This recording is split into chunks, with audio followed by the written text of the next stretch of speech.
जय हिंद साथियों, आप सभी का स्वागत करता हूं आप सभी के अपने चैनल टारगेट सिलेक्शन में। साथियों, आज की इस वीडियो में आरपीएफ एसआई और आरपीएफ कांस्टेबल के लिए एक ऐसा पूरा प्रश्न पत्र हम लोग देखने वाले हैं जो प्रश्न पत्र आपको आपके एग्जाम में डायरेक्ट देखने को मिलेगा।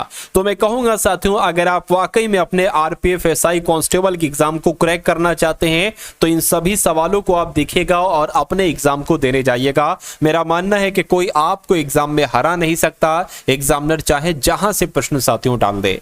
तो सबसे पहले हम लोग जीके देखेंगे, उसके बाद साथियों हम लोग रीजनिंग देखेंगे और साथियों उसके बाद हम लोग मैथ देखेंगे। तो सभी लोग साथियों तैयार हो जाइए। अगर आपने इस रण क्षेत्र में एंट्री की है तो इस रण क्षेत्र को जीत कर जाइएगा और अधूरे से मत जाइएगा, क्योंकि अधूरा ज्ञान साथियों खतरनाक होता है। तो पहला सवाल आपकी स्क्रीन पर आ चुका है। आपसे पूछा जा रहा है कि जो सरकारी आयोग होता है इसका संबंध किससे होता है? पंचायती राज से नहीं। चुनाव आयोग की शक्तियों से इसका संबंध होता है? नहीं साथियों, इसका संबंध होता है केंद्र और राज्य के संबंधों से। तो इस प्रकार जिनका भी आंसर ऑप्शन नंबर बी के साथ है, ऑप्शन नंबर सी के साथ है, मैं कहूंगा आंसर आपका बिल्कुल करेक्ट है। उसके बाद देखिए, कह रहे कि बंगाल में साथियों कब अकाल पड़ा था? यानी कि बंगाल में एक बार साथियों अकाल पड़ा था। तो कब अकाल पड़ा था? 1943 में बंगाल में अकाल पड़ा था। यह आप सभी लोगों को मालूम होना चाहिए। आंसर आपका सी के साथ जाएगा। उसके बाद देखिए, कह रहे कि निम्नलिखित में से किस हिल स्टेशन को भारत का मिनी स्विट्जरलैंड कहा जाता है? क्वेश्चन बहुत आपके लिए इंपॉर्टेंट है और आपके एग्जाम में साथियों पूछा जाएगा। आप लोग ध्यान रखेंगे, खाजियार की जब हम बात करते हैं ना, तो भारत का किस हिल स्टेशन को, मैं कहूंगा खाजियार हिल स्टेशन को भारत का मिनी स्विट्जरलैंड कहा जाता है। अगला सवाल आपकी स्क्रीन पर है।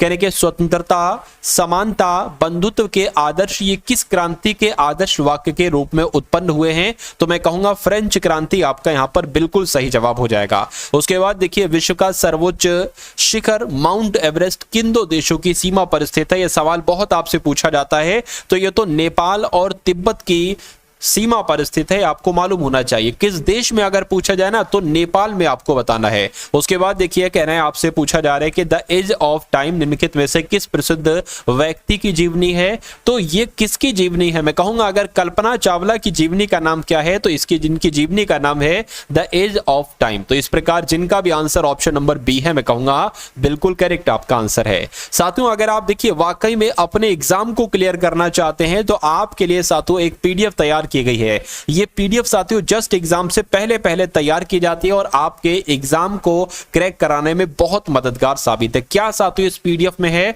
मैं आपको बता देता हूं। देखिए, इसमें आपको साथियों 10 मॉडल पेपर दिए जा रहे हैं। क्या दिए जा रहे हैं?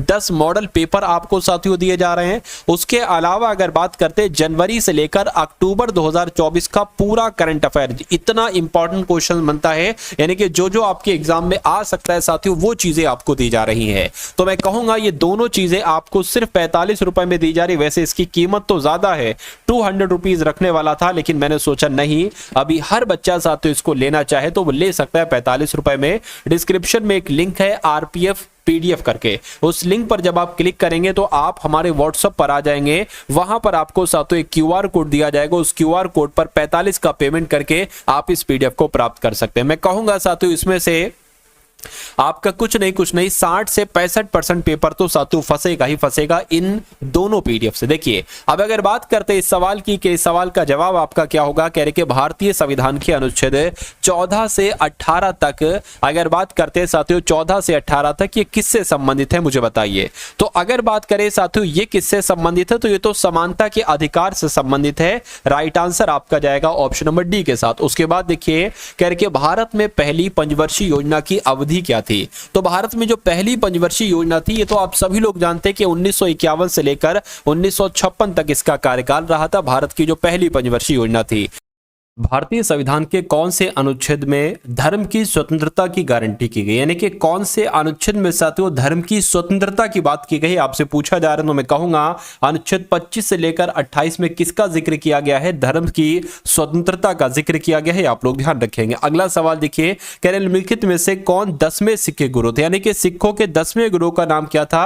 तो गुरु गोविंद सिंह साथियों सिखों के 10वें गुरु का नाम था, ये आपको मालूम होना चाहिए। उसके बाद देखिए, प्रसिद्ध संगीतकार तानसेन तानसेन ये अक्सर किस शासक के दरबार में गाते थे? तो मैं कहूंगा ये तो अकबर के दरबार में गाया करते थे, इसलिए राइट आंसर जिनका भी ऑप्शन नंबर बी है मैं कहूंगा बिल्कुल करेक्ट है। अगला देखिए करके बगदाद किस देश की राजधानी है? तो अगर आपसे पूछे कि इराक की राजधानी क्या है तो इराक की राजधानी क्या है साथियों? इराक की राजधानी बगदाद है। नेक्स्ट नंबर का सवाल है करके निम्नलिखित में से किस व्यक्तित्व ने ओडिशा के शास्त्रीय नृत्य के लिए ओडिशी शब्द गढ़ा? आपको पता है कि ओडिशा का शास्त्रीय नृत्य साथियों ओडिशी है, लेकिन अगर आपसे पूछा जाए कि किस व्यक्ति ने ओडिशी शब्द गढ़ा तो आपका राइट आंसर कवि चंद्र कालीचरण पटनायक होना चाहिए। राइट आंसर आपका ऑप्शन नंबर ए के साथ जाएगा और ये क्वेश्चन बहुत इंपॉर्टेंट था। उसके बाद देखिए पृथ्वी की सतह का कितना हिस्सा पानी से ढका हुआ है? तो मैं कहूंगा 3/4 हिस्सा साथियों पानी से ढका हुआ है। राइट आंसर आपका ऑप्शन नंबर साथियों सी के साथ जाएगा। चलिए साथियों अगर यहां पर हम लोग बात करते हैं आरपीएफ एग्जाम की, तो आरपीएफ एग्जाम के लिए आपकी यहां से इस क्लास से आपकी एक क्लासेस शुरू होती हैं। तो मैं कहूंगा अगर आप वाकई में आरपीएफ 2024 के एग्जाम को क्लियर करना चाहते हैं, इसको फतेह करना चाहते हैं, तो साथियों क्या करेंगे आप लोग बहुत अच्छे तरीके से सभी एक तरीके क्वेश्चंस आपको तैयार करना है। जो भी आपको रीजनिंग के कॉन्सेप्ट बताए जाए, जो आपको मैथ के बताए जाए, जो आपको जीके जीएस के और करंट अफेयर के क्वेश्चंस बताए जाए, अगर आप उतना पढ़कर चले जाते हैं तो मेरा मानना है कि सिलेक्शन से साथियों आपको कोई दुनिया की ताकत नहीं रोक सकती। तो आपको बहुत अच्छे तरीके से लेकिन मनोमस्तिष्क आपका पूरा ध्यान क्लास में ही साथियों होना चाहिए। अगर इधर उधर आपका ध्यान है तो ये गलत बात है, ये अच्छी बात नहीं है। चलिए खैर अगले नंबर का सवाल है कह रहे कि खेलो इंडिया यूनिवर्सिटी गेम 2024 के दौरान प्रत्याशा रे ने किस खेल में उत्कृष्ट प्रदर्शन किया था? तो साथियों ये तैराक से संबंधित है, तो इन्होंने तैरने में साथियों उत्कृष्ट प्रदर्शन किया था।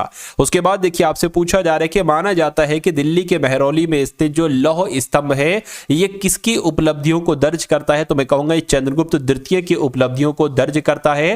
राइट आंसर आपका ऑप्शन नंबर डी के साथ जाएगा। नेक्स्ट नंबर का सवाल है कह रहे कि निम्नलिखित में से किसे आर्थिक विकास का अच्छा संकेतक माना जाता है? तो मैं कहूंगा सकल घरेलू उत्पाद में जो लगातार बढ़ोतरी है इसको ही साथियों आर्थिक विकास का एक अच्छा संकेतक माना जाता है। आंसर आपका ऑप्शन नंबर डी के साथ जाएगा। उसके बाद देख लीजिए कह रहे कि भारत में ईस्ट इंडिया कंपनी की स्थापना साथियों कब हुई थी? तो आपको मालूम होना चाहिए 1600 में ही ईस्ट इंडिया कंपनी की स्थापना हुई थी भारत में। अगला सवाल है कह रहे कि 2016 में सुप्रीम कोर्ट यानी कि सर्वोच्च न्यायालय ने स्पष्ट किया है कि तीसरे लिंग में कौन शामिल है? तो साथियों तीसरे लिंग में कौन शामिल है? मैं कहूंगा ट्रांसजेंडर शामिल है। तो जब साथियों कोई फॉर्म वगैरह आप भरते होगे तो वहां पर मेल लिखा होता होगा, फीमेल लिखा होता होगा साथियों, और एक ये ऑप्शन आता होगा ट्रांसजेंडर। तो ये आप लोग ध्यान रखेंगे 2016 में साथियों ये स्पष्ट किया गया था सुप्रीम कोर्ट के द्वारा कि तीसरे लिंग में ट्रांसजेंडर शामिल होंगे। अगला सवाल आपकी स्क्रीन पर है, पूछा जा रहा है कि कर्पूरी देवी एक ख्यातनाम कलाकार हैं, ठीक है ना, यानी कि ख्याति प्राप्त इनको है, मतलब प्रसिद्धि इनकी है अच्छा खासी। तो ख्यातनाम कलाकार ये पेंटिंग से संबंधित थी, तो कौन सी पेंटिंग से संबंधित है? मैं कहूंगा मधुबनी पेंटिंग से संबंधित थी। राइट आंसर आपका ऑप्शन नंबर ए हो जाएगा। अगला सवाल है कह रहे कि एलेक कराड़ी नृत्य मुख्य रूप से निम्नलिखित में से किस राज्य में किया जाता है? तो मैं कहूंगा ये कहां पर किया जाता है? ये केरल में किया जाता है। राइट आंसर आपका बी हो जाएगा। उसके बाद देखिए दिल्ली में कुतुब मीनार की नींव इनमें से साथियों किसने रखी? तो अगर नींव की बात करें तो कुतुबुद्दीन ऐबक ने साथियों इसकी नींव रखी थी। किसके द्वारा? कुतुबुद्दीन ऐबक के द्वारा इसकी नींव रखी गई थी। उसके बाद देखिए अगला सवाल है, कहा जा रहा है यहां पर आपसे एपीजे अब्दुल कलाम के द्वारा इनमें से कौन सी पुस्तक लिखी गई थी, मुझे बताइए। तो अगर बात करते हैं साथियों यहां पर कौन सी पुस्तक लिखी गई थी, फटाफट आप लोग यहां पर बता दीजिए। तो अगर बात करते हैं turning points a journey through challenges, ये पुस्तक किसके द्वारा लिखित है? मैं कहूंगा एपीजे अब्दुल कलाम के द्वारा लिखित है। निम्नलिखित में से कौन सा जापान की मुद्रा का नाम है? यानी कि आपसे डायरेक्टली ये पूछा जा रहा है कि जापान की मुद्रा आप लोग बता दीजिए। तो येन अगर आपका जवाब है तो मैं कहूंगा आपका जवाब यहां पर बिल्कुल करेक्ट हो जाएगा, क्योंकि जापान की मुद्रा येन ही है। चलिए भाई अब उसके बाद देख लेते हैं अगले नंबर का सवाल है, कह रहे निम्नलिखित में से किस दिन को पृथ्वी दिवस के रूप में मनाया जाता है? तो 22 अप्रैल की अगर बात करें साथियों, 22 अप्रैल को पृथ्वी दिवस मनाया जाता है। उसके बाद देखिए अगला सवाल कि भारत में कितने रुपए के नीचे सभी ऋणों को सूक्ष्म ऋण माना जाता है? तो यहां पर अगर बात करते हैं साथियों कि आपका राइट आंसर क्या होगा, चलिए तो आपका राइट आंसर यहां पर 1 लाख रुपए के साथ जाएगा, क्योंकि भारत में 1 लाख रुपए से नीचे सभी ऋणों को सूक्ष्म ऋण माना जाता है। ये क्वेश्चन बहुत इंपॉर्टेंट है और आपके एग्जाम में आएगा। चलिए अब उसके बाद देख लीजिए अगले नंबर का सवाल है आपसे पूछा जा रहा है कि नुआखाई एक फसल उत्सव है। बिल्कुल, भारत में मुख्य रूप से निम्नलिखित में से किस राज्य में मनाया जाता है? तो जो नुआखाई उत्सव है ना, जो फसल का एक तरीके से उत्सव है, तो ये तो साथियों ओडिशा में मनाया जाता है, इसलिए राइट आंसर डी हो जाएगा। हिंदुस्तान पेट्रोलियम कॉर्पोरेशन लिमिटेड का मुख्यालय कहां पर स्थित है? तो इसका मुख्यालय कहां पर स्थित है साथियों? मैं कहूंगा इसका मुख्यालय मुंबई में स्थित है। उसके बाद देखिए, उस्ताद बिस्मिल्लाह खान निम्नलिखित में से किस वाद्य यंत्र से संबंधित थे? तो अगर बात करें साथियों, यहां पर शहनाई वादक थे। मैं कहूंगा बिल्कुल ये तो शहनाई वादक ही थे, यानी कि कौन शहनाई वादक थे? उस्ताद बिस्मिल्लाह खान शहनाई वादक थे। अगला सवाल है आपकी स्क्रीन पर साथियों, देखिए सवाल को और बताइए मुझे राइट आंसर आपका क्या होगा। कह रहे कि भारत रत्न विजेता भूपेन हजारिका निम्नलिखित में से किस क्षेत्र से संबंधित हैं? तो मैं कहूंगा ये किस क्षेत्र से साथियों संबंधित है? ये तो कलाकार हैं एक तरीके से, तो ये कला से संबंधित है, ये खेल से संबंधित नहीं है, राजनीति से भी नहीं है और अर्थशास्त्र से भी नहीं है। चलिए भाई, उसके बाद देखते हैं साथियों, नेक्स्ट नंबर का सवाल है, कह रहे कि गांधी इरविन समझौता कब हुआ? तो आपको मालूम होना चाहिए गांधी इरविन समझौता साथियों कब हुआ था? 1931 में गांधी इरविन समझौता हुआ था। अगला सवाल है, कह रहे कि साथियों विंबलडन टेनिस प्रतियोगिता कौन से देश में आयोजित की जाती है? तो ये तो इंग्लैंड में होती है। क्या साथियों? ये इंग्लैंड में होती है। अगला सवाल है, कह रहे कि किस संस्थान ने इंडिया इनोवेशन इंडेक्स का द्वितीय संस्करण जारी किया है? तो मैं कहूंगा नीति आयोग की जब हम बात करते हैं, नीति आयोग ने ही इंडिया इनोवेशन इंडेक्स का द्वितीय संस्करण जारी किया है। अब उसके बाद देखिए, कह रहे कि फरवरी 2024 में किस मंत्रालय ने पोषण उत्सव, ये बहुत इंपॉर्टेंट क्वेश्चन है साथियों, पोषण उत्सव कार्यक्रम का आयोजन जो किया है वो किस मंत्रालय के द्वारा किया गया है? क्या महिला एवं बाल विकास मंत्रालय के द्वारा किया गया? मैं कहूंगा बिल्कुल सही, पहला पड़ा और पहला ही आपका यहां पर राइट आंसर हो गया। तो आप लोग ध्यान रखेंगे कि जो पोषण उत्सव कार्यक्रम है ना, ये महिला एवं बाल विकास मंत्रालय के द्वारा शुरू किया गया था। उसके बाद देखिए, पूछा जा रहा है कि टेबल टेनिस के लिए जो खेल की सतह की लंबाई होती है कितने मीटर की होती है? तो ये साथियों 2.74 मीटर की होती है, लगभग 2.25 मीटर के आसपास इसको हम लोग कह सकते हैं। प्रसिद्ध कटक रूपा तारकासी ने हाल ही में भौगोलिक संकेतक जीआई टैग अर्जित किया है। यह किस भारतीय राज्य में है? तो ये केरल में है, सॉरी ओडिशा में है, इसलिए राइट आंसर आपका बी के साथ जाएगा। अगला सवाल आपकी स्क्रीन पर कह रहे कि शिव समुद्रम जलप्रपात ये किस नदी पर है साथियों बताइए? तो ये तो कावेरी नदी पर। ये कहां पर है शिव समुद्रम जलप्रपात साथियों? ये कावेरी नदी पर है। अब यहां पर अगर साथियों हम लोग बात करें ना, अब देखिए कौन से आपके क्वेश्चन शुरू हो चुके हैं। मैं कहूंगा रीजनिंग के टॉप लेवल के क्वेश्चंस हम लोग यहां पर देखेंगे और बहुत अच्छे तरीके से इन सभी क्वेश्चंस को आप देखिएगा और अपनी तैयारी को आंकने की कोशिश कीजिएगा।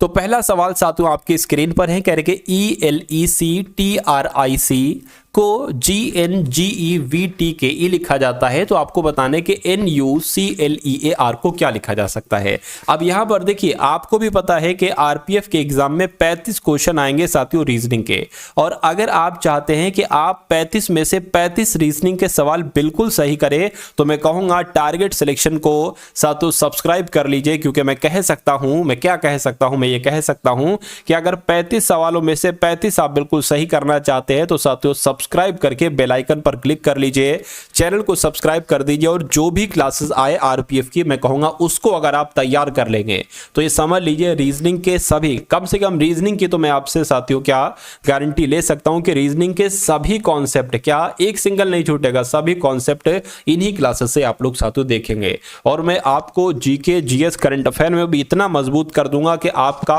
पासिंग भरे के क्वेश्चंस आपके बिल्कुल सही हो जाए। मैथ में भी बहुत अच्छा स्कोर लाकर मैं आपको दिखाऊंगा, ठीक है ना। यानी कि आपका स्कोर अच्छा आएगा ये आप खुद देखेंगे, लेकिन आपको बस डेली जब तक आपका एग्जाम नहीं हो रहा है ना, तो आपको साथियों पढ़ाई करते जाना है, पढ़ाई करते जाना है, बस ये काम आप लोग करेंगे। चलिए खैर, अब यहां पर अगर हम लोग बात करें साथियों इस सवाल की, देखिए ये ई से साथियों जी हो गया यानी कि 2 बड़ा है, ठीक, एल से साथियों एन हुआ है यानी कि 2 बड़ा है, ई से साथियों फिर जी हुआ है 2 बड़ा, तो यहां पर तो मुझे लग रहा है 2 2 2 2 बढ़ रहा है, तो यहां पर भी हम 2 2 बढ़ा देंगे। तो एन में साथियों जब हम 2 बढ़ाएंगे तो कितना आ जाएगा, पी आ जाएगा, यू में 2 बढ़ाएंगे डब्ल्यू आ जाएगा, सी में 2 बढ़ाएंगे साथियों ई आ जाएगा, और एल में 2 बढ़ाएंगे ना साथियों तो क्या 12 13 14 यानी कि एन आ जाएगा। उसके बाद साथियों ई में 2 बढ़ाएंगे जी आ जाएगा, ए में 2 बढ़ाएंगे सी आ जाएगा, आर में 2 बढ़ाएंगे टी आए। तो ऐसा कहां पर लिखा हुआ है PWEN GCT, कहां पर लिखा हुआ मैं कहूंगा ऑप्शन नंबर बी में लिखा हुआ है। तो इस प्रकार जिनका भी आंसर ऑप्शन नंबर ए के साथ है, मैं कहूंगा ए में लिखा हुआ था साथियों, बी में नहीं। अब उसके बाद देखिए अगले नंबर का सवाल है जो कि बहुत इंपॉर्टेंट है। कहा जा रहा है कि इन लेटर्स की मदद से ये लेटर्स बनाए गए हैं, उसी प्रकार इन लेटर्स की मदद से ये लेटर्स बनाए गए हैं। तो आपको ये बताना है कि इन लेटर्स की मदद से कौन कौन से लेटर्स बनाए जाएंगे। चलिए, अच्छा देखिए, मुझे इन सभी लेटर्स पर जब मैंने नजर मारी ना, तो मुझे इतना मालूम पड़ा कि भैया जो इसमें लेटर्स है ना, वही अल्फाबेट्स, वही लेटर यहां पर है। तो फिर उसके बाद मैंने देखा भाई यहां पर जो लेटर्स हैं लगभग वही लेटर्स यहां पर, केवल क्रम गलत है। क्रम अब कैसे यहां पर है ये एक बार मैं आपको समझाने की कोशिश करता हूं। TERMI, क्या MINANATOR।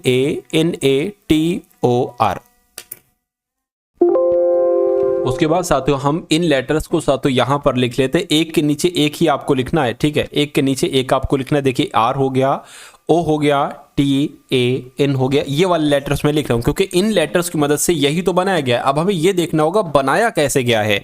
तो TAN हो गया, उसके बाद TER, क्या साथियों, TERMI हो गया। अब आपको यहां पर देखना है साथियों कि आखिर ये कैसे बनाया, मैं बताने की कोशिश करूंगा। देखिए यहां पर ये जो टी है ना, टी, ये साथियों ये टी यहां पर पहुंच जाता है, ये यहां पर पहुंच गया। उसके बाद साथियों ये ई यहां पर पहुंच गया और ये आर साथियों यहां पहुंच गया, ये वाला एम यहां पहुंच गया, ये वाला आई यहां पर पहुंच गया। अब अगर बात करते ये एन यहां आ गया, ये ए यहां आ गया, ये टी यहां आ गया, ये ओ यहां आ गया, ये आर यहां आ गया। इतनी बात क्लियर है, यानी कि लॉजिक आप साथियों पहचान चुके हैं। अगर पहचान चुके हैं तो बहुत अच्छी बात है। अब इसको साथियों लिख लीजिए, क्या लिखा हुआ है,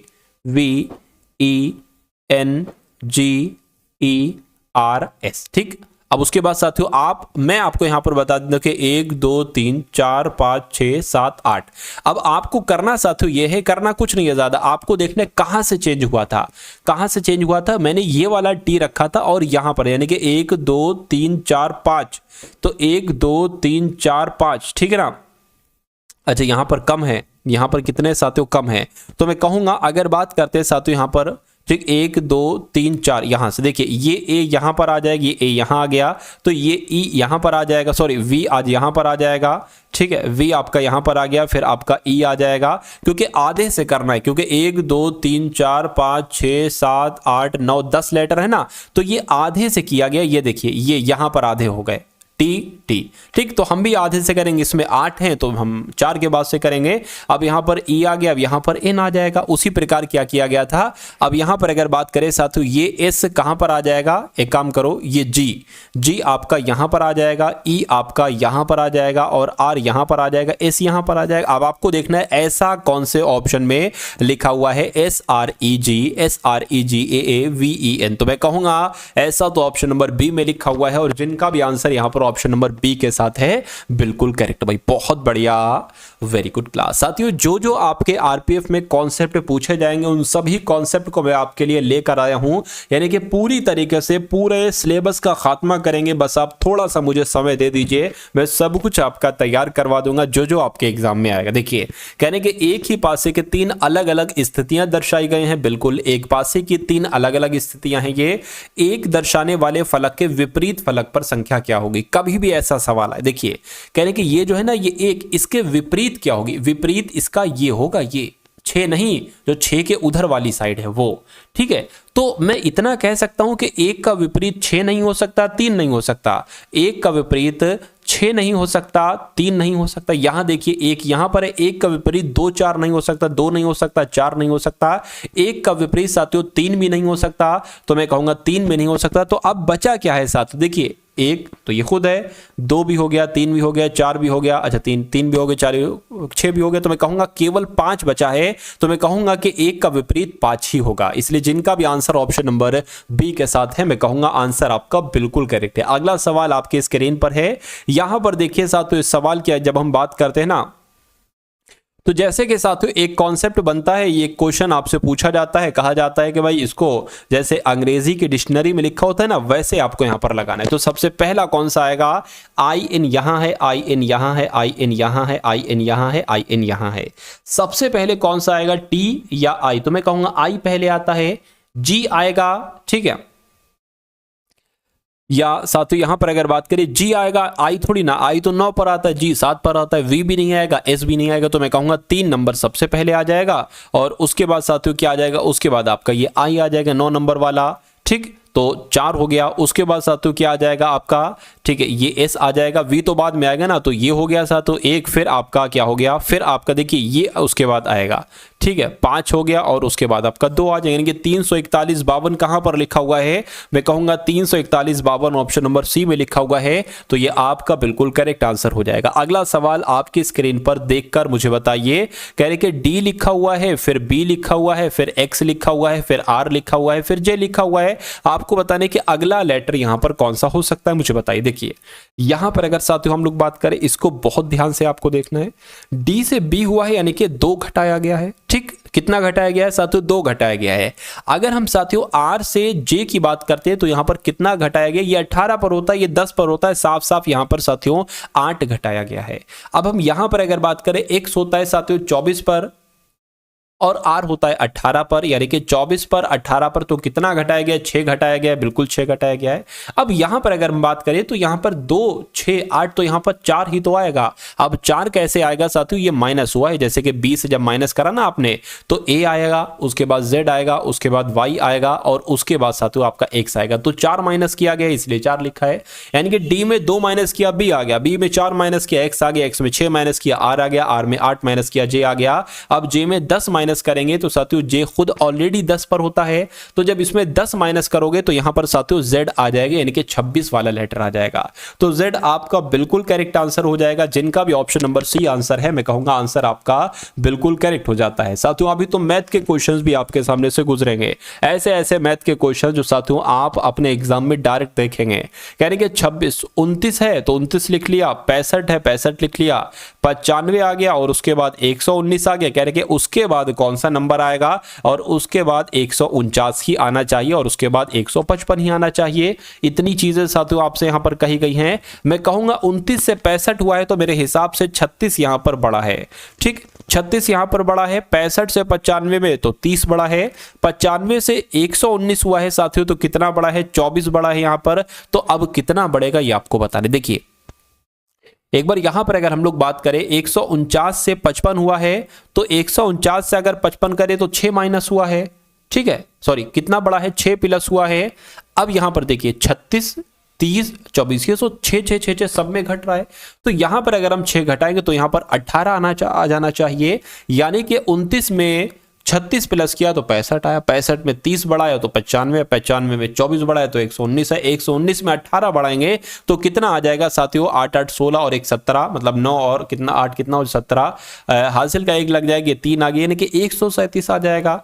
ठीक, तो 137, अच्छा भाई ऑप्शन में भी, तो ऑप्शन आपका राइट आंसर हो जाएगा। लेकिन अगर यहां पर हम बात करते हैं, क्या हम बात करते हैं कि अगर देखिए 36 30 24 18, अब उसके बाद यहां पर 12 आ जाना चाहिए, तो क्या साथियों 137 में 12 प्लस करने पर 149 आता है। अगर 149 आता है तो मैं कहूंगा हमारा लॉजिक यहां पर बिल्कुल सही लगा और मैं कहूंगा बिल्कुल 49 ही आता है।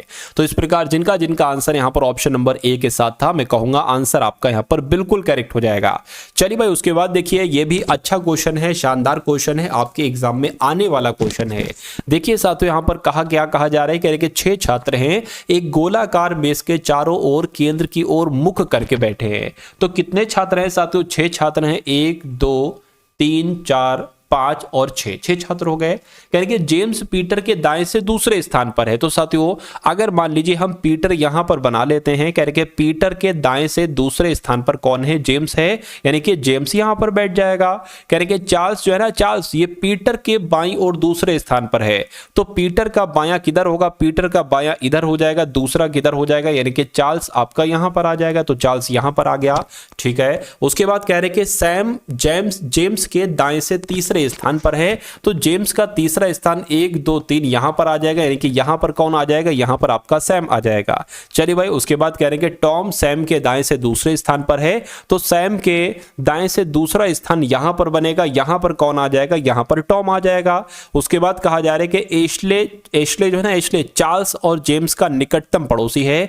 चार्ल्स और जेम्स का निकटतम पड़ोसी कौन हो जाएगा, एशले हो जाएगा। ये भी हमने कंडीशन पूरी कर दी, यानी कि 6 लोग थे, 6 लोगों को को हमने अच्छे तरीके से बैठा दिया है। सवाल में क्या पूछा जा रहा है, कह रहे कि एशले और टॉम के बीच में कौन है, तो एशले और टॉम के बीच में कौन है, मैं कहूंगा जेम्स है। तो जेम्स आपका यहां पर बिल्कुल करेक्ट आंसर हो जाएगा और जिनका भी आंसर यहां पर ऑप्शन नंबर ए बिल्कुल करेक्ट है। साथियों अगर आपने अभी तक इस क्लास को लाइक नहीं किया तो क्लास को लाइक कर दीजिए और अगर चैनल पर आप लोग नए हैं और चैनल को अभी तक आपने सब्सक्राइब नहीं किया तो कम से कम अपने सिलेक्शन के लिए तो चैनल को जरूर सब्सक्राइब कर दीजिए। भले जब आपका सिलेक्शन हो जाए तो अनसब्सक्राइब कर देना, कोई दिक्कत नहीं है। देखिए 25 प्लस 8 भाग 40 माइनस 20 गुणा 25 बराबर 10। आपसे पूछा गया है कि नीचे दिए गए समीकरण को गणितीय रूप से सही बनाने के लिए किन दो चिन्हों को आपस में बदलना होगा। अगर हम मान लीजिए एक पल को मान ले, नीचे से अगर स्टार्ट करें कि अगर हम मान ले साथियों इसको यानी कि प्लस की जगह पर माइनस, माइनस की जगह पर प्लस अगर हम करते हैं तो कैलकुलेट करने पर क्या हमारे पास 10 आता है। 25 8 40 20 25 बराबर हमें 10 लाना है तो प्लस है, प्लस की जगह पर माइनस आना है तो माइनस आ गया, भाग की जगह पर भाग आ जाएगा, माइनस की जगह पर प्लस आ जाएगा, गुणा की जगह पर गुणा आ जाएगा। तो क्या हो जाएगा साथियों 25 माइनस 8 भाग 40 हो जाएगा, प्लस आपका कितना हो जाएगा, ये 25 दूना 50 यानी कि आपका ये कितना हो जाएगा साथियों 500 हो जाएगा। ठीक है ना। मुझे तो नहीं लग रहा साथियों इसको कैलकुलेट करके 10 आ पाएगा। अगर नहीं लग रहा है तो साथियों ये राइट आंसर आपका नहीं हो सकता। अब नहीं हो सकता इसलिए हम इसको कट कर देंगे और इस वाले ऑप्शन को ट्राई करेंगे कि अगर प्लस की जगह पर गुणा और गुणा की जगह पर प्लस रखें तो प्लस है तो गुणा आ जाएगा, भाग की जगह पर भाग आएगा, माइनस की जगह पर माइनस आएगा, गुणा है तो साथियों गुणा की जगह पर प्लस आ जाएगा। इसको अगर साथियों हम कैलकुलेट करने की कोशिश करें 25 गुणा 8 बटे 40 माइनस ये कितना हो जाएगा, ये साथियों अब प्लस का आ जाएगा कितना साथियों 5 यहां पर आ जाएगा। ठीक है। अब 5 पंजे 25 हो जाएगा, 5 अट्ठे 40 हो जाएगा, 8 से 8 आपका कैंसिल हो जाएगा यानी कि 5 प्लस 5 बराबर कितना हो जाएगा 10 आ जाएगा। तो इसको कैलकुलेट करके 10 आया यानी कि 10 बराबर 10 आ गया, हमारा बिल्कुल कैलकुलेट हो गया, सॉल्व हो गया यानी कि राइट आंसर हम कह सकते हैं कि हमारा right answer option number C के साथ ही जाएगा। अगला सवाल है आपके स्क्रीन पर साथियों कथन और निष्कर्ष वाला ये सवाल है। कैसा सवाल है साथियों, कथन और निष्कर्ष वाला सवाल है, बहुत इंपॉर्टेंट है। कहेंगे सभी पेंसिलें क्षण हैं, तो यहां पर जैसा जैसा कहा जा रहा है ना वैसा वैसा बना लीजिए। मान लीजिए साथियों ये क्या हो गई, ये पेंसिल हो गई और कहा जा रहा है कि सभी पेंसिलें छड़ी हैं, तो सभी पेंसिलें ये क्या हो गई साथियों, सभी पेंसिलें छड़ी हो गई। इतनी बात क्लियर है। कह रहे कि कुछ छड़ी नोट्स हैं, तो मान लेते इतनी छड़ी क्या है साथियों, इतनी छड़ी नोट्स हैं, तो इतनी छड़ी क्या हो गई साथियों, इतनी छड़ी नोट्स हो गई। उसके बाद कह रहे कि सभी डायरियां नोट्स हैं। ठीक है, तो डायरियों के क्या नोट्स के अंदर आ जाएगा साथियों डायरियां, ये डायरियां आपकी हो गई। सभी डायरियां नोट्स है ना, तो यही तो डायग्राम बनेगा। अब निष्कर्ष को पढ़िए और बताइए कौन सा निष्कर्ष सही है, कौन सा निष्कर्ष गलत है। कहने के कुछ नोट्स डायरियां हैं, बिल्कुल साथियों कुछ नोट्स डायरियां हैं, इतनी नोट्स जो है ना वो डायरियां हैं, ये बिल्कुल सही हो जाएगा। कुछ छड़ी पेंसिल हैं, कुछ छड़ी मैं कहूंगा इतनी छड़ी, ठीक है। अच्छा कुछ छड़ी पेंसिल है, मैं कहूंगा इतनी छड़ी जो है ना वो पेंसिल है, ये भी बिल्कुल सही हो जाएगा। कुछ डायरी छड़ी हैं, कुछ डायरी किधर गई, डायरी है, कुछ डायरी छड़ी हैं, नहीं भाई कुछ डायरी छड़ी नहीं, क्योंकि डायरी यहां से निकल रही है और छड़ी साथियों ठीक है छड़ी यहां से निकल रही है और डायरी आपकी है, तो ये आपका क्या होगा, ये आपका गलत हो जाएगा। यानी कि निष्कर्ष 1 और 2 बिल्कुल सही है। और ऐसा कहां पर लिखा हुआ है कि निष्कर्ष 1 और 2 सही है, मैं कहूंगा ऐसा आपका ऑप्शन नंबर सी में लिखा हुआ है। तो जिनका भी आंसर यहां पर ऑप्शन नंबर सी के साथ था, मैं कहूंगा आंसर आपका बिल्कुल करेक्ट है। उसके बाद देख लीजिए नेक्स्ट नंबर का सवाल है, कह रहे कि 7 व्यक्ति हैं। कितने व्यक्ति हैं, 7 व्यक्ति हैं। A B C D E F G एक सीधी पंक्ति में उत्तर दिशा की ओर मुख करके बैठे। तो साथ तो एक पंक्ति बना लेते हैं, एक यहां पर पंक्ति बना लेते हैं 7 लोगों की। तो 1 2 3 4 5 6 और 1 7। कह रहे कि ए बाएं से दूसरे स्थान पर, यानी कि अगर इधर से देखें तो ए बाएं से दूसरे स्थान पर, यानी कि ए यहां पर होगा, बिल्कुल होगा। उसके बाद कहा जा रहा है कि ए और सी के बीच में केवल 2 व्यक्ति बैठे हैं। तो ए और सी, तो सी यहां पर बैठेगी तभी तो है भाई, ए और सी के बीच में केवल 2 व्यक्ति बैठे हैं। ठीक है, इतनी बात क्लियर हो गई। कह रहे कि डी और एफ के बीच में केवल 3 व्यक्ति बैठे हैं, डी और एफ के बीच में। देखिए अगर मान लीजिए हम डी को अगर यहां पर बैठाते हैं तो 1 2 3 लोगों को छोड़कर हमें एफ को यहां पर बैठाना पड़ेगा, लेकिन ऑलरेडी यहां पर कोई बैठा हुआ है। अगर हम यहां पर बैठाते तो 1 2 3 तब भी नहीं हो पाएगा। मैं कहूंगा साथियों यहां पर हमें, ठीक है ना, डी को बैठाना होगा, यहां पर एफ को बैठाना होगा। ठीक है, कह रहे हैं कि साथियों डी और एफ के बीच में केवल 3 व्यक्ति, 1 2 3, बिल्कुल 3 व्यक्ति। अच्छा, हो ये भी सकता था कि एफ यहां पर बैठता, डी यहां पर बैठता। हमने पहले ये कर लिया, डी यहां पर बैठा दिया, एफ यहां पर बैठा दिया। अगर सब कुछ सही चलता रहा तो ठीक है, आंसर मिल जाएगा। लेकिन थोड़ी सी भी अगर गड़बड़ी आपको लगती है तो साथियों फिर डी यहां पर बैठेगा और एफ यहां पर बैठेगा। देखिए, कह रहे हैं कि डी ए का निकटतम पड़ोसी डी है, बिल्कुल। अच्छा, यहां से अब ये बात क्लियर हो जाती है कि डी यहां पर ही बैठेगा, डी यहां पर नहीं बैठेगा। उसके बाद कह रहे हैं कि बी डी का निकटतम पड़ोसी है, ये लिखा हुआ है कि बी जो है ना, बी ये डी का निकटतम पड़ोसी, यानी कि बी यहां पर बैठेगा। ठीक है, तो अब बचा कौन सा? तो एफ के ठीक बाएं कौन है, एफ के बाएं कौन है? अच्छा, यहां पर आपसे पूछा जा रहा है कि यहां पर कौन बैठा है। फिर से शुरू से एक बार सवाल को पढ़िए। देखिए, ए बाएं से दूसरे स्थान पर, ए बाएं से दूसरे स्थान पर, ए और सी के बीच केवल 2 व्यक्ति बैठे हैं, ए और सी के बीच केवल 2 व्यक्ति बैठे हैं, डी और एफ के बीच में केवल 3 व्यक्ति हैं, डी और एफ के बीच में केवल 3 व्यक्ति हैं, बिल्कुल। कहने के ए का निकटतम पड़ोसी है डी, ए का निकटतम पड़ोसी है डी, बिल्कुल। बी डी का निकटतम पड़ोसी है, बी डी का निकटतम पड़ोसी, बिल्कुल। सी का निकटतम पड़ोसी नहीं है ई, तो ई यहां पर नहीं बैठेगा क्योंकि सी का निकटतम पड़ोसी नहीं है ई, तो ई यहां पर बैठेगा। अब बचा कौन सा? तो जी बचा, क्योंकि ए बी सी डी, जी बचा तो जी यहां पर बैठ जाएगा। पूछा जा रहा है कि एफ के ठीक बाएं कौन है, तो मैं कहूंगा एफ के ठीक बाएं जी है, तो जी आपका यहां पर बिल्कुल करेक्ट आंसर हो जाएगा। और जी कौन से ऑप्शन में है साथियों? जी आपका ऑप्शन नंबर डी वाले में है भाई। बहुत बढ़िया, वेरी गुड क्लास। चलिए साथियों, अब उसके बाद देख लीजिए, यहां से आपके मैथ के क्वेश्चन शुरू हो चुके हैं, तो सभी मैथ के सवालों को बहुत अच्छे तरीके से आप लोग देखिएगा और मुझे बताते रहिएगा कि आंसर आपका यहां पर क्या होगा। कहने के 9 श्रमिक 28 घंटे में एक दीवार का निर्माण करते हैं, तो 21 घंटे में वही निर्माण यानी कि समान निर्माण कार्य करने के लिए कितने श्रमिकों की आवश्यकता होगी। अगर कभी भी इस कॉन्सेप्ट पर आपसे सवाल पूछा जाता है तो इसमें आपको बहुत ज्यादा दिमाग लड़ाने की जरूरत नहीं है। कहने के 9 श्रमिक 28 घंटे में एक दीवार बनाते हैं, तो 21 घंटे में कितने श्रमिक वही दीवार बना पाएंगे? तो मैं कहूंगा 21 घंटे में x श्रमिक वही दीवार बना पाएंगे।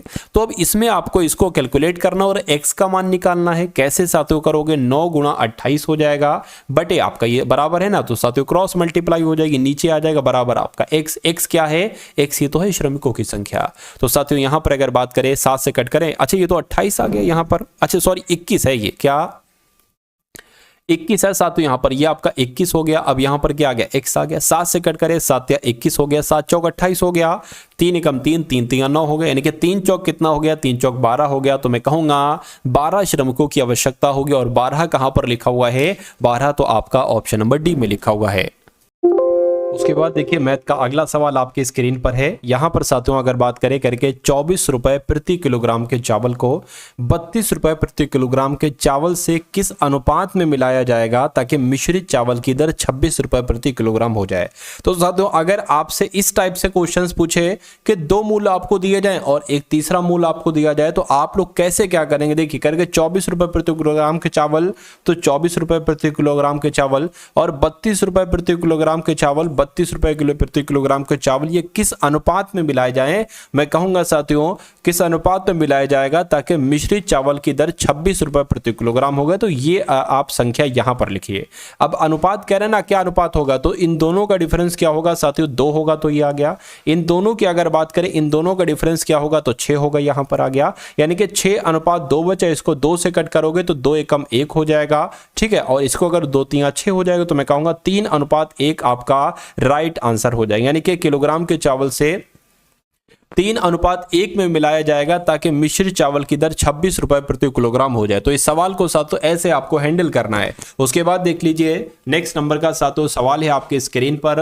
कह रहे कि एक दुकानदार ने एक वस्तु को 20% छूट पर बेचा और 40% का लाभ अर्जित किया। यदि उसने वस्तु को 10% की छूट पर बेचा होता तो लाभ कितना होगा? बहुत आसान सवाल है। देखिए कह रहे कि एक वस्तु ने वस्तु को 20% की छूट पर बेचा, तो जब कोई वस्तु 20% छूट पर बेची जाएगी, यानी कि वो वस्तु 80% पे बेची जाएगी, तो कह रहे हैं कि तब 40% का लाभ हो रहा है। अगर मैं कहता 10% का लाभ हो रहा है तो मैं 110 लिखता, मैं कहता 20% का लाभ हो रहा है तो मैं 120 लिखता, अब यहां पर 40% का लाभ हो रहा है तो मैं 140 यहां पर लिखूंगा।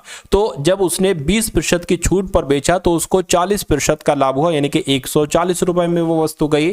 तो हम साथों सबसे पहले निकाल लेते हैं 100% की वैल्यू, कि अगर 20% का छूट ना दिया जाता, उसको कोई छूट ना दी जाती, तो ये कितने रुपए की होती। तो इसको कैसे निकालोगे साथों, 140 नीचे ये आ जाएगा, 80 नीचे आ जाएगी, 1% की वैल्यू होगी, इसकी 100 से गुणा करा दोगी, आपकी 100% की वैल्यू हो जाएगी। ये एक तरीके से क्रय मूल्य आपका हो जाएगा, ठीक है ना। चलिए तो इसको अगर सॉल्व करते हैं तो साथियों कितना आ जाएगा, 20 चौक और 20 पंजे हो गया, 4 से कट करते हैं तो 4 तियां 12, 4 पंजे 20, यानी कि 35 पंजे कितना हो जाएगा, मैं कहूंगा 5 पंजे 25, 5 तियां 15, 17, यानी कि 175 हो जाएगा। 175 हो गया। तो कह रहे कि अगर उसने उस वस्तु को 10% की छूट पर बेचा होता, यानी कि अगर इसको 10% की छूट पर हम बेचे तो इसको 90% में बेचेंगे। अब साथियों यहां पर आप कैलकुलेट करिए कैसे क्या होगा, 0 से 0 कैंसिल हो गया, 5 दूना 10, 5 तियां 15, 5 पंजे 25 हो जाएगा। इसको और अगर साथियों कट करे तो ये साथियों 4.5 यहां पर आ जाएगा। तो अब आप क्या करिए, 35 की गुणा 4.5 से कर लीजिए, ठीक है। 5 पंजे 25 हो जाएगा, 5 तियां 15 और 2 17 हो जाएगा, ठीक। और ये आपका कितना हो जाएगा, 4 पंजे 20 आपका हो गया, ठीक है। 4 तियां 12, 13, 14, यानी कि 140 आ गया, ये 5 आ गया, ये 7 आ गया, ये 5 आ गया, ये 1 आ गया, यानी कि साथियों 157.5 आया। पॉइंट लगा था ना यहां पर, तो इसलिए साथियों यहां पर हमें पॉइंट लगाना पड़ेगा,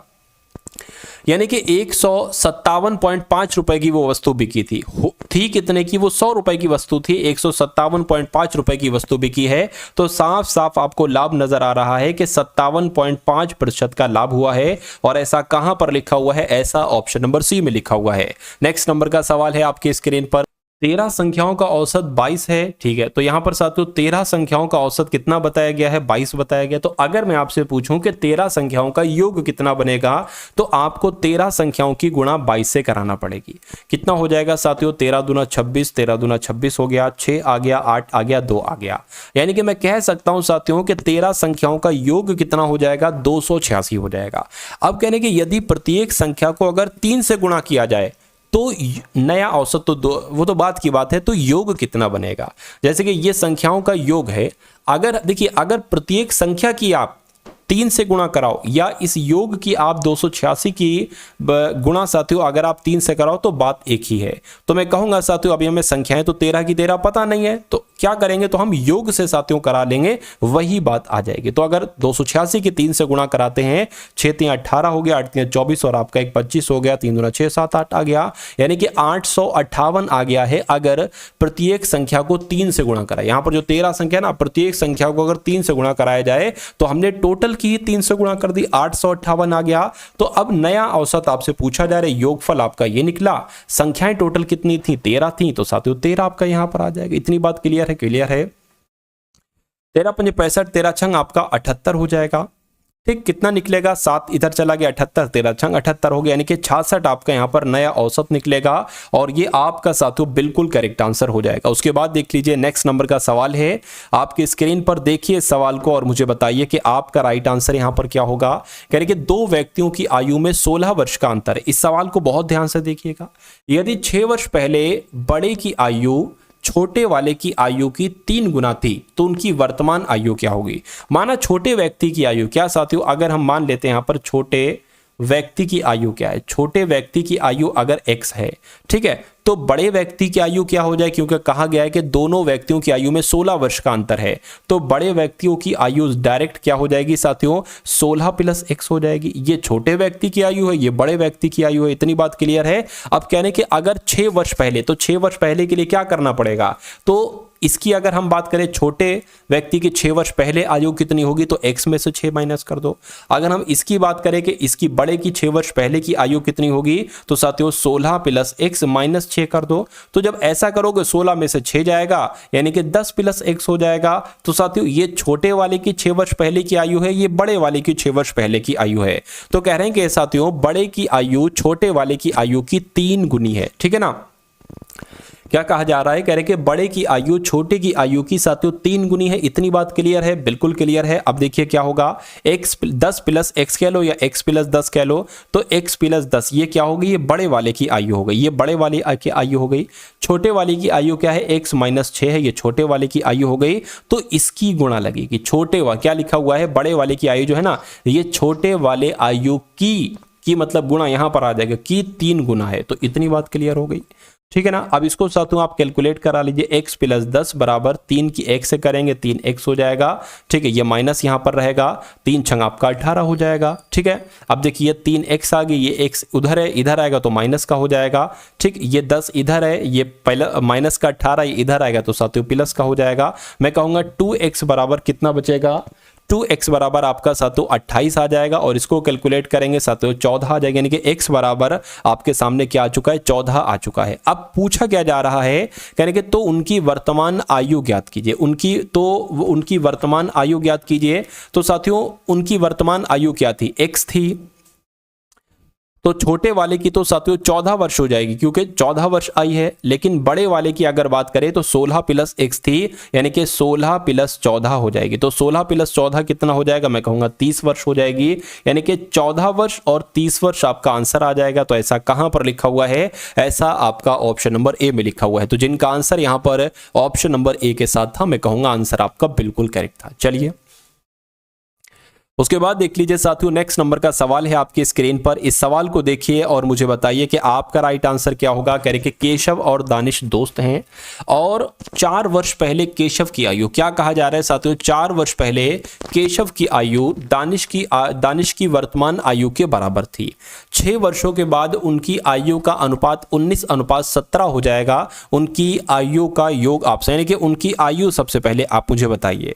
तो साथियों 6 वर्ष बाद केशव और दानिश की आयु कितनी बताई गई है, 6 वर्ष बाद उनकी आयु का अनुपात। अगर 6 वर्ष बाद की बात करें साथियों, ठीक है, कितने लोग हैं उनकी आयु, यानी कि केशव की अगर बात करें, केशव और दानिश की बात करें, तो केशव की आयु अगर 6 वर्ष पहले 19x थी, तो साथियों दानिश की कितनी हो जाएगी, 17x हो जाएगी। ये आपने मान लिया, बिल्कुल मान लिया। अच्छा ये 6 वर्ष पहले थी, क्या थी साथियों, 6 वर्ष पहले थी, तो सॉरी 6 वर्ष बाद थी। तो अगर हम वर्तमान निकालेंगे तो इसमें हम 6 माइनस ही तो करेंगे, तो 19x माइनस 6 ये हो गया और 17x माइनस 6 ये हो गया। ये किसकी होगी, केशव की हो गई आयु, वर्तमान आयु, और ये दानिश की वर्तमान आयु हो गई। इतनी बात क्लियर है, कहिए बिल्कुल क्लियर है। और 4 वर्ष पहले केशव की उम्र दानिश की उम्र के बराबर थी, यहां पर लिखा हुआ है 4 वर्ष पहले केशव की उम्र। तो अगर 19 ये मान लीजिए क्या है साथियों, 19x माइनस 6 यहां पर लिखा हुआ है 4 वर्ष पहले, तो हम क्या करेंगे साथियों 19x माइनस 6, 4 वर्ष पहले की बात कही है तो 4 इसमें से हम घटा देंगे, 4 हमने इसमें से घटा दिया। तो 4 वर्ष पहले केशव की आयु दानिश की वर्तमान आयु के बराबर थी। दानिश की वर्तमान आयु कितनी है, 17x माइनस 6 है, तो 17x माइनस 6, इतनी बात क्लियर हो गई। अब देखिए 19x क्या, अब इसको जोड़ेंगे माइनस माइनस प्लस हो जाएगा, लेकिन जो आएगा वो साथियों माइनस का ही आएगा, तो माइनस यहां पर 10 आ जाएगा, बराबर आपका 17x माइनस 6 आ जाएगा।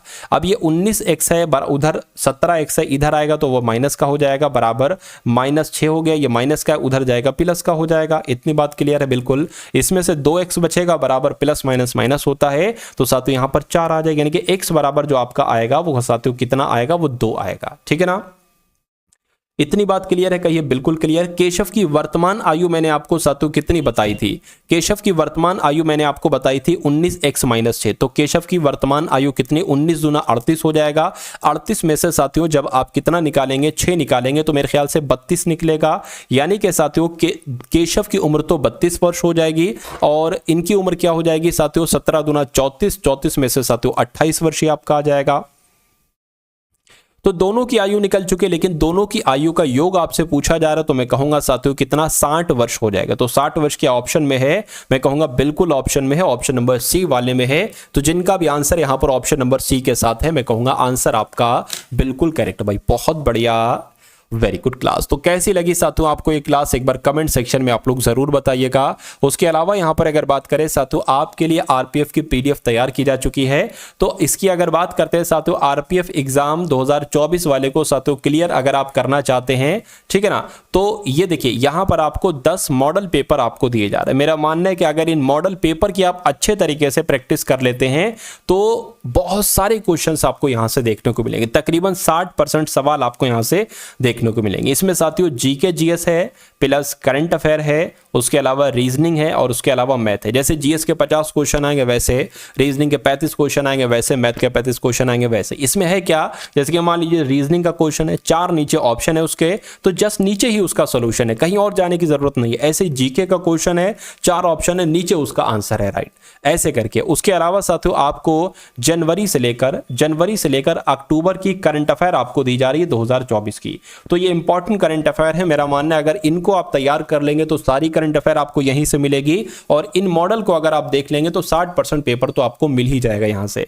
तो ये दोनों पीडीएफ सिर्फ आपको साथियों 45 रुपए की दी जा रही है। डिस्क्रिप्शन में लिंक है आरपीएफ पीडीएफ करके, उस लिंक पर जब आप क्लिक करेंगे तो आप हमारे व्हाट्सएप पर आ जाएंगे। वहां पर आपको एक क्यूआर कोड दिया जाएगा, उस क्यूआर कोड पर 45 का पेमेंट करेंगे तो साथियों ये पीडीएफ आपको भेज दी जाएगी। तो इस वीडियो को लाइक कीजिएगा, वीडियो को शेयर कीजिएगा और अपने आरपीएफ एग्जाम को क्रैक करने के लिए चैनल को सब्सक्राइब कीजिएगा, क्योंकि ये क्लास अब आपकी डेली होगी और आपको एग्जाम को क्लियर करने के लिए साथियों ये क्लास डेली देखना होगी। मेरा मानना है कोई दुनिया की ताकत आपको नहीं रोक सकती सिलेक्शन से। तो मिलते हैं हम सभी लोग आने वाली वीडियो में। जय हिंद साथियों।